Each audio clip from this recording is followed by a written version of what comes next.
December 30, 2023 46వ రోజు CVR method ఫార్మింగ్లో RNR 31479, RNR 15048 Telangana Sona sugarless 46వ రోజు ఈరోజు. ఇక 74 రోజులు మాత్రమే మిగిలి ఉన్నది. కలుపు తీయడం కూడా జరుగుతూ ఉంది. ఈ రోజుతో కలుపు కూడా పూర్తయిపోద్ది. కలుపు అంటే మొదటి కలుపు తర్వాత రెండో కలుపు కూడా తీయడం జరగద్ది.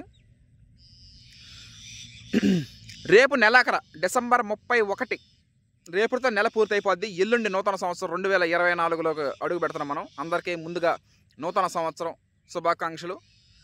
అదేవిధంగా భోగి, మకర సంక్రాంతి, కనుమ శుభాకాంక్షలు. ఇక టిల్లర్స్ పిలకలు బాగా రావడం జరుగుతూ ఉంది. ఇకంతా ప్రీ ఫ్లవరింగ్ తర్వాత హార్వెస్టింగ్ ఫెస్టివల్ మార్చ్ 2024లో వరి కోతలు. Thank you.